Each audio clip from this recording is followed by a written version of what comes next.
Hello বন্ধুরা, কেমন আছো? আশা করি তোমরা ভালো আছো আর সুস্থ আছো।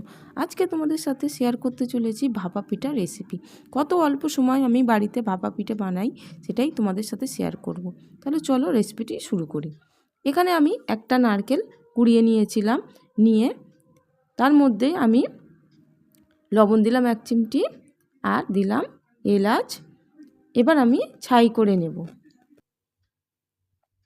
তেজপাতা একটাই দিয়েছি ছোট ছোট টুকরো করে। এবার আমি এখানে আখের গুড় দিলাম।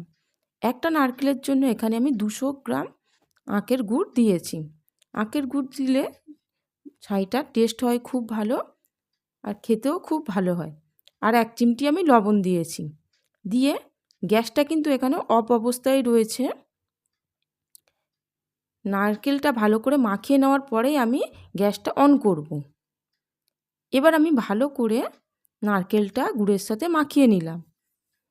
এই যে একদম মাখানো হয়ে গেছে সুন্দর করে। এবার আমি গ্যাসটা অন করে দিয়েছি। অন করে দিয়ে এবার নারকেলটা আমি শুকনো শুকনো করে গুড়ের সাথে নেড়ে চেড়ে শুকনো শুকনো করে নেব। এই যে একদম রেডি হয়ে গেছে। একদম শুকনো শুকনো যখন হয়ে যাবে গ্যাসটা অফ করে এক সাইড করে রেখে দিলাম আমি ঠান্ডা হওয়ার জন্যে।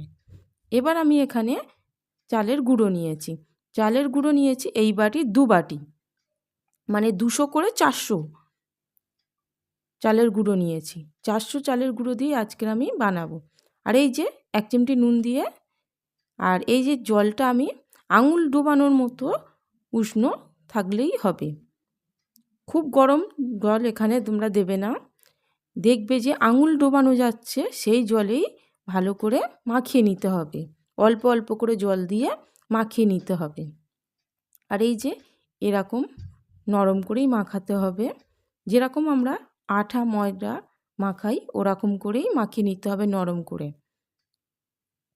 মাখিয়ে নেওয়ার পরে এবার আমি ছোট ছোট করে বাটির মতো করে নিচ্ছি। এবার পিঠেগুলো আমি রেডি করে নেব।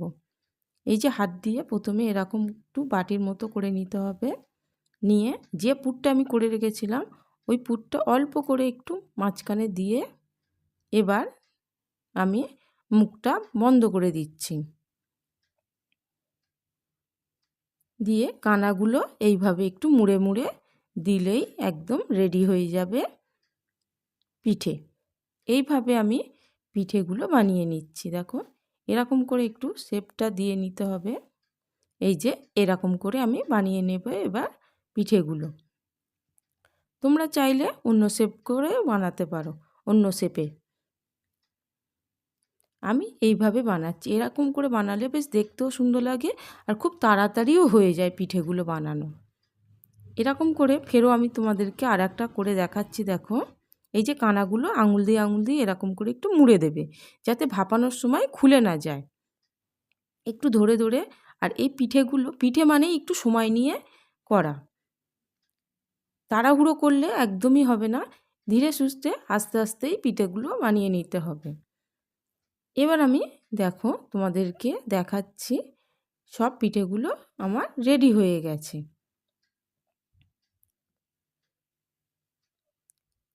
এই যে দেখো পিঠেগুলো বেশ এরকম করে আমি বানিয়ে নিয়েছি। আর খুবই অল্প সময় লাগে এই পিঠেগুলো বানাতে। এবার আমি তোমাদেরকে দেখাবো ভাপিয়ে নিতে হয় কিভাবে। গ্যাসটা অন করে আমি একটা গামলায় জল বসিয়ে দিয়েছিলাম। জল থেকে যখন বাষ্প উঠবে তখন গামলার মধ্যে, ফুটো গামলার মধ্যে পিঠেগুলো সাজিয়ে দিতে হবে। দিয়ে ঢাকা দিয়ে রাখতে হবে 15 মিনিটের জন্য। 15 মিনিট পরে আর গ্যাসের ফ্লেমটা থাকবে মিডিয়ামে। মিডিয়ামে দিয়ে ভাপিয়ে নিতে হবে। এই দেখো আমি এবার তোমাদেরকে দেখাচ্ছি একটু আঙুল দিয়ে। যখনই দেখবে একটু শক্ত শক্ত হয়ে এসেছে তখনই হয়ে গেছে। তারপরে গ্যাসটা অফ করে রেখে দিতে হবে খানিকক্ষণের জন্য। গরম অবস্থায় কিন্তু তোমরা তাড়াহুড়ো করে পিঠেগুলো তুলতে যাবে না, তাহলে ভেঙে যেতে পারে। একদম যখন ঠান্ডা হয়ে আসবে তখনই তোমরা পিঠেগুলো তুলে পরিবেশন করবে। আশা করি বন্ধুরা আমার এই পিঠের রেসিপিটি তোমাদের খুবই ভালো লেগেছে। ভালো লাগলে বাড়িতে প্লিজ একবার বানিয়ে খেয়ে দেখবে আর আমাকে কমেন্ট করে জানাবে কেমন লাগলো। আর ভালো লাগলে লাইক কমেন্ট শেয়ার করতে একদম ভুলবে না। আজ আসি।